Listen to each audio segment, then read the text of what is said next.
इस प्रभु की बनाई हुई रचना कहा गया है, उसमें भी यूनिवर्सल ट्रूथ डाले हैं। तो ये नहीं कि मेरा सूरज पश्चिम से उगता है, किसी का दक्षिण से उगता है, सबके लिए सूर्य का उदय पूरब से हो रहा है, ईस्ट से। तो बनाने वाला कैसे किसी का पहाड़ में बस सकता है, किसी का गुफा में बस सकता है, किसी का मंदिर में बस सकता है, किसी का मस्जिद में बस सकता है, अलग कैसे हो गया, हिसाब कैसे बन गए।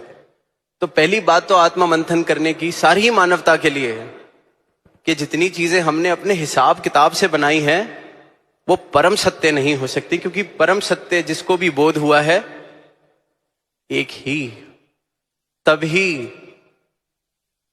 जब कोई ग्रंथ खोलते हैं, वेद खोलते हैं, किसी भी युग में हो, किसी भी संस्कृति में हो, जहां सदगुरु ने जिस भी रूप में, जिस रूप में धरा पर आए हों, बात इस एक ही सत्य की है। भाषा कोई भी हो, समा कोई भी हो, युग कोई भी हो, universal truth. And realising this universal truth is what is called as enlightenment. Realizing this God, one formless. तो आत्मा मंथन की शुरुआत अगर करें तो ये करें कि बेशक मैं पढ़ रहा हूं, लिख रहा हूं, देख रहा हूं, सीख रहा हूं, पर जितनी चीजें मेरे हिसाब से सच हैं वो मेरे सच हो सकते हैं, मेरे जीवन को चलाने के लिए वो सच्चाइयां हो सकती हैं,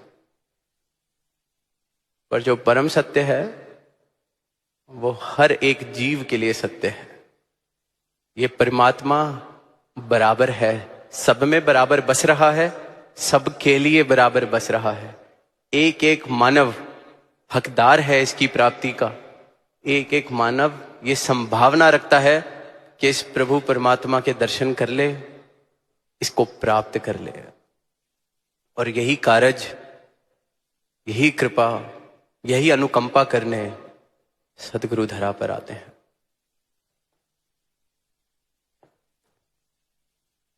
निरंतर महापुरुषों के वचन हम सुन रहे हैं, प्रेरणा ले रहे हैं भक्ति के भावों की, दास भावना, भक्ति भावना कि सदगुरु के चरणों में आए, शीश झुकाया, ब्रह्म ज्ञान मिला, जीवन रोशन हो गया, मैं दास बन गया, गुरु का दास बन गया। दास ने पहले भी कुछ महीनों पहले बात कही कि शब्द ही कितना मीठा है गुरदास, कितनी मिठास है। शब्द बोलते हैं पर कितनी मिठास गुरदास। जब नाम में इतनी मिठास तो फिर गुरु के दास के जीवन में मिठास कितनी होनी चाहिए। अब मैं खुद को दास कह तो रहा हूं, सदगुरु का दास तो कह रहा हूं, पर जीवन क्या दर्शा रहा है, यह आत्मा मंथन करना, ये मेरी अपनी जिम्मेवारी है, ये मेरा अपना फर्ज है। आज सुबह सेवा दल रैली के दौरान सवाल पूछा एक स्किट के दौरान नौजवान ने कि मिला ही क्या है सेवा से। तो दास के मन में यही भाव आया कि सदगुरु शुक्र है आपका कि आपने इन सवालों को बाहर आने की इजाजत दी, प्रेरणा दी, क्योंकि जो हिचकिचाहट में दब जाती है बात, वो जिंदगी भर संदेह बन के ही रह जाती है, क्योंकि वो किसी डर के मारे, हिचकिचाहट के मारे पूछा नहीं, बस मान लिया, तो फिर पूरी उम्र वो कश्मकश चलती रहती है, वो खेल चलता रहता है। कभी मेरा संदेह ऊंचा हो जाता है, कभी मेरा विश्वास ऊंचा हो जाता है, पर स्थिरता नहीं आती। और आत्मा मंथन करना है तो ये सवाल तो पूछने होंगे। सवाल चाहे कठिन हो, चाहे कड़वे हो, पर पूछने तो होंगे, खुद से पूछने होंगे, प्रश्न करना होगा। पर जब भी प्रश्न करें तो उत्तर प्राप्त हो सके उतनी जगह बना के प्रश्न किया जाए। यही फर्क है प्रश्न करने में और जिज्ञासा पूर्वक प्रश्न करने में। जो व्यक्ति जिज्ञासा, जिसे जिज्ञासु कहा जाता है, जो ढूंढ रहा है कुछ भी जीवन में, कोई भी कला सीखना चाह रहा है, कोई भी बात, या फिर भक्ति के मार्ग में बात करें, परमात्मा को चाह रहा है, भक्ति चाह रहा है, अगर वह जिज्ञासा पूर्वक मांगता है, जिज्ञासा पूर्वक पूछता है, तो इस बात का मतलब यह है कि वो मान रहा है जो मैं पूछ रहा हूं इसका उत्तर मेरे पास नहीं है, तभी जिज्ञासा है, तभी वो भावपूर्ण है। पहले अपनी अज्ञानता को एक्सेप्ट किया, स्वीकार किया कि ये जो सवाल मैं पूछ रहा हूं जिज्ञासा पूर्वक तभी हो सकता है जब मैं इस बात को मान लूं, एक्सेप्ट कर लूं कि जिस बात का जवाब ढूंढ रहा हूं वो मेरे पास नहीं है। बहुत कठिन हो जाता है जीवन में। देखिए, छोटी सी बात किसी को पूछनी बड़ी मुश्किल लगती है, क्योंकि ऐसे लगता है कि कैसा लगेगा कि मुझे इतनी सीधी सी बात नहीं आती, कैसे पूछूं, गूगल कर लेंगे, ज्यादा आसान है, निरंतर करते हैं। सर तो हिला दिया, जब सामने से वो व्यक्ति गया तो Google, Chat GPT, everything is here for our rescue now. पर जिस पल में मैंने इस बात को स्वीकार किया कि इस बात का जवाब मेरे पास नहीं है, फिर पूछा, तो वो प्रश्न जिज्ञासा भरा प्रश्न हो जाता है, वो बात जिज्ञासा बन जाती है। और प्रश्न सिर्फ इसलिए पूछा कि सामने वाले को बताना है कि हमारे पास सारे ही जवाब हैं, फिर तो दुनियादारी में भी सारे प्रश्न पूछे जा रहे हैं। तो ये आत्ममंथन करना है। संतों की शरण में मैं जाता हूं, संगत में मैं जाता हूं, सदगुरु के पास मैं आता हूं, यहां समागम में मैं आया हूं, संगत में मैं जाता हूं, तो क्या खाली होके जा रहा हूं? खाली होऊंगा तो अवश्य भरूंगा। ये भी संकेत परमात्मा ने अपनी सृष्टि में बखूबी दिया हुआ है। किसी नदी में जाते हैं, एक मटका पानी, खाली मटका पानी भरने के लिए उस नदी में डालें, जैसे ही मटका जाता है पानी उस तरफ नीचे हो जाता है, खाली स्थान बनता है, और पूरी नदी उस खाली स्थान को भरने के लिए एक क्षण में आ जाती है, इसलिए हमारा मटका भरा जाता है। दस्तूर है। परमात्मा ने हर जगह संकेत दिया है, खाली होगा तुरंत मैं भरता हूं, खाली होने को तो तैयार हो। नदी के अंदर, दुनिया के कोने कोने में ये जो यूनिवर्सल ट्रूथ परमात्मा ने संकेत की तरह दिए हुए हैं, खाली तो हो, भरने के लिए तो मैं हर जगह हूं। एयर प्रेशर, वहां भी यही नियम। तो भाव यह है कि खाली होके प्रश्न पूछे जा रहे हैं, तो जिज्ञासा मान लिया कि नहीं आता, ये आत्ममंथन करना है। तो जीवन में, अध्यात्म में भी और जीवन के हर पहलू में कुछ तभी सीख सकते हैं।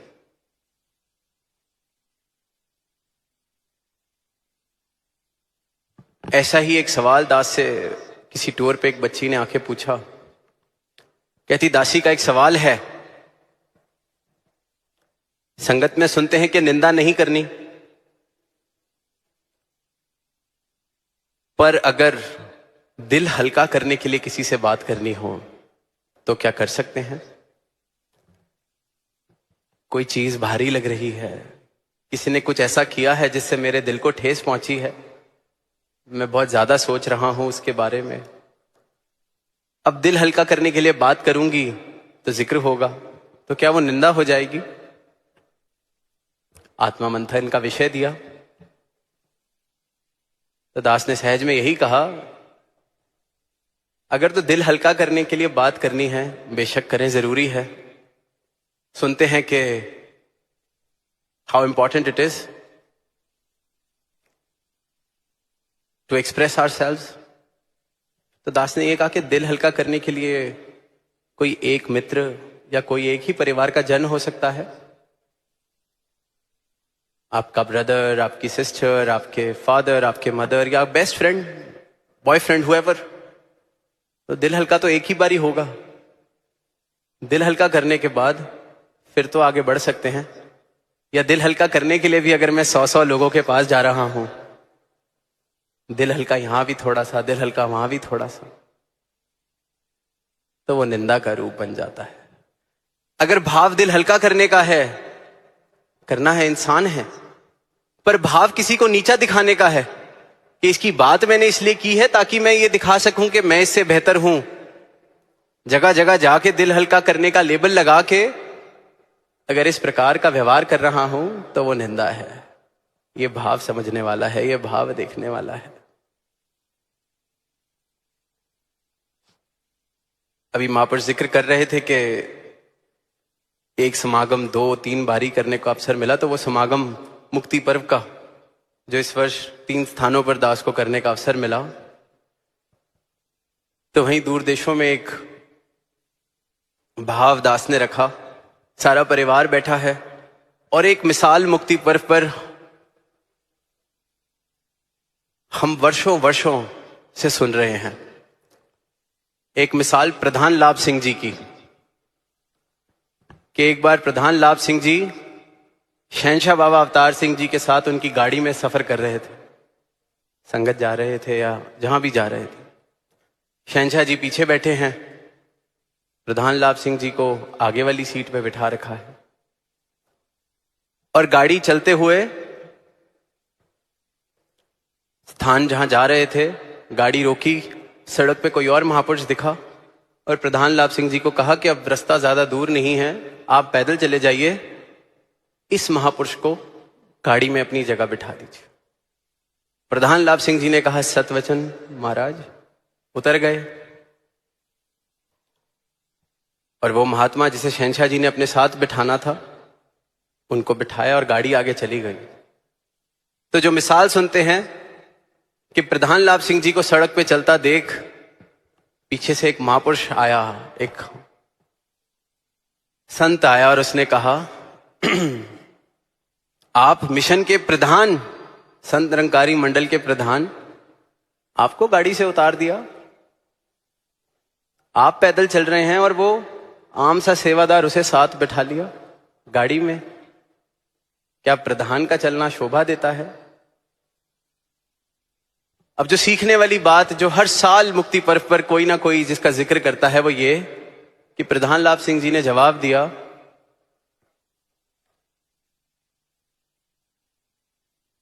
कि तू खुद तो डूबेगा और मुझे भी डुबाएगा। तेरे ये जो भाव हैं, तू खुद तो डूबेगा और मुझे भी डुबाएगा। वो सदगुरु हैं, वो जो कर रहे हैं हमारे लिए भला है। मिसाल हम सुन रहे हैं, सुना रहे हैं। अब आत्ममंथन करने का विषय क्या है? मैं किस श्रेणी में हूं? प्रधान लाभ सिंह जी वाली, या वो जो महापुरुष जो इंतजार कर रहा था कि ये गाड़ी से उतरे और मैं उनके मन में ये भाव डालूं, आपको उतार दिया। मेरी श्रेणी क्या है? जब मेरे पास आके कोई मुझे ये कहता है, आपको पीछे बिठा दिया। अंथक सेवादार हैं आप, भक्त हैं आप, आपको पीछे बिठा दिया। मेरी अवस्था क्या है उस वक्त? क्या ये चेतनता, क्या ये भाव आता है कि महापुरुषों आप खुद तो डूबोगे, मुझे भी डुबाओगे? या मैं भी कह देता हूं, बात तो ठीक है, बात तो बिल्कुल ठीक है। आज संगत में वो एग्जाम्पल दिया कि थड़ा बना दो, थड़ा तोड़ दो, तो गाड़ी हटाने को ही जरा कह दिया। क्या मेरी गाड़ी को ही हटाने को कह दे तो मेरे साथ चलने वाला ये कह देता है, अरे आपकी गाड़ी को नहीं पहचाना, आपकी गाड़ी हटाने को कह दी? मेरी अवस्था क्या है? क्या मैं उस पल में जवाब दे पाता हूं कि महाराज मुझे बख्शो, आप तो डूबोगे, मुझे भी डुबाओगे? मेरी अवस्था क्या है? आत्ममंथन इस बात का करना है, इस बात का होना है। पास नहीं मिला, एक ही पास मिला, साथ वाले को 10 पास दिए हैं। मैंने किसके साथ अपने आप को घेरा हुआ है? जो ये सवाल पूछने के लिए हमेशा मेरे आसपास घूमते रहते हैं। किस श्रेणी का संत मैं अपने साथ लेके चल रहा हूं? जो वेट कर रहा है, पास नहीं मिला, आपको नहीं जानते, आप तो परिवार हैं, आप तो अंतक सेवादार हैं, आप तो गुरु के परिवार से हैं, आप तो जोनल इंचार्ज हैं, आप तो फलानी कमेटी के मेंबर हैं। मैंने किससे अपने आप को घेरा हुआ है? ये आत्मा मंथन मुझे करना है। प्रधान लाभ सिंह जी वाली अवस्था भी नहीं है तो कम से कम इतनी आत्मा मंथन की आवश्यकता है कि कहीं आसपास ऐसे ही कंपनी, ऐसी संगति में लेके चल रहा हूं जो पल पल यही सवाल पूछ रही है। आपको नहीं जानते, आपको पास नहीं दिया, आपकी गाड़ी नहीं पहचानी, आपको नहीं देखा, तो ये आत्मा मंथन मुझे करना है कि कहीं मैं तो नहीं डूब रहा, या खुद भी जो डूबने वाले हैं उन्हीं के साथ तो नहीं घेरा हुआ मैंने। जिस कश्ती में तरना है कहीं उसी में खुद छेद तो नहीं कर रहा। ये भाव, ये चिंतन, ये मंथन शुरुआत, क्योंकि इस दर पर आ गए तो आज दास थोड़ी उस रूप की बात ही कर रहा है कि यहां आ गए और फिर ये बात, फिर ये भाव, तो क्या ही बात बनेगी। मिसालें दे देना, बातें धरा देना, चीजें कह देना बहुत आसान है, पर जो कहता हूं क्या जीवन चल रहा है? या जरा सी कोई बात हुई और सामने से मैं कहता हूं मेरा इतना भी हक नहीं बनता, मेरा ये भी नहीं बनता।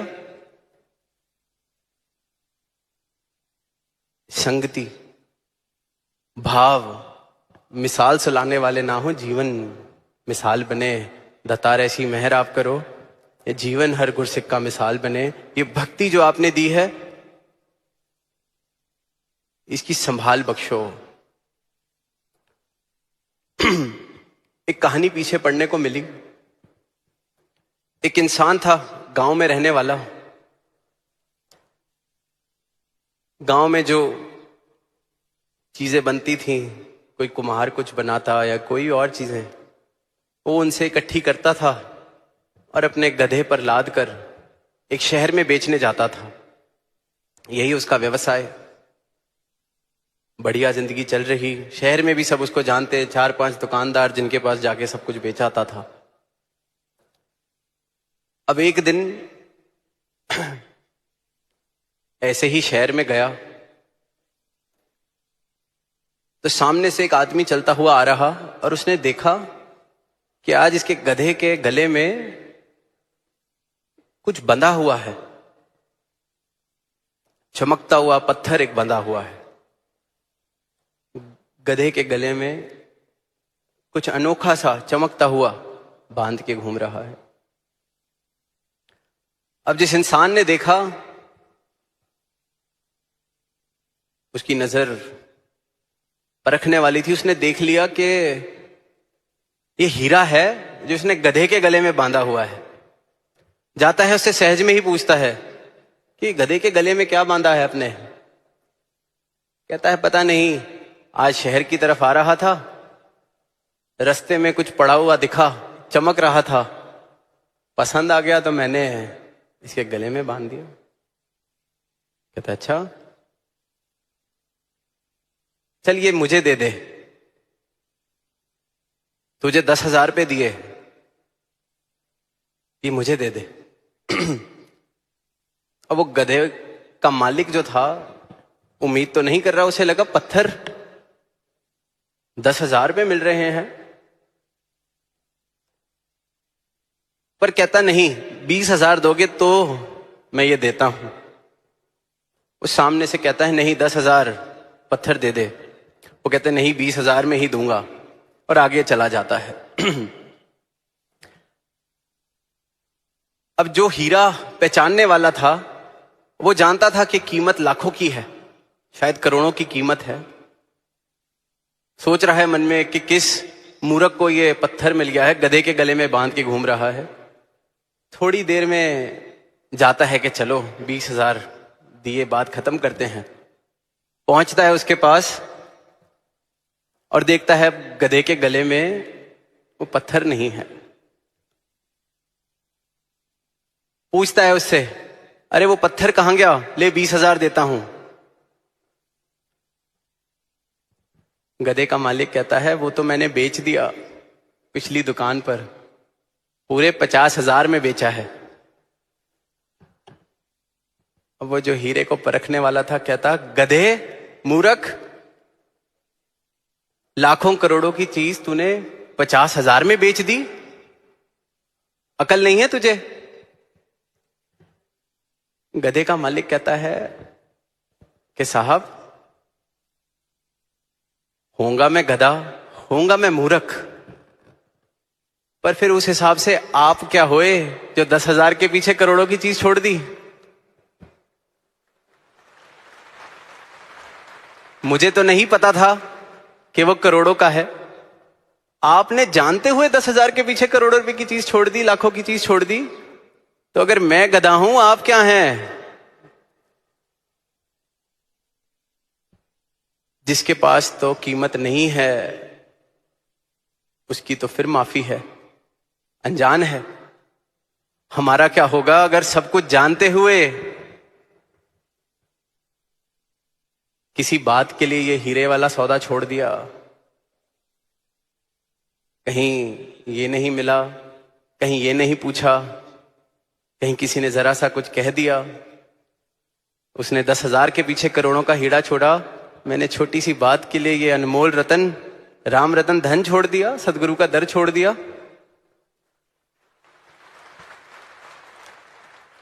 मंथन ये करना है।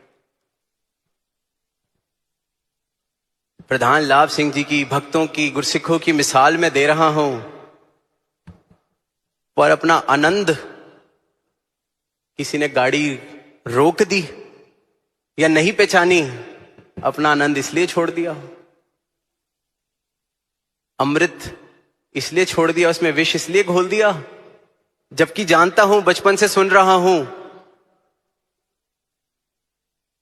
तो हमें क्या कहा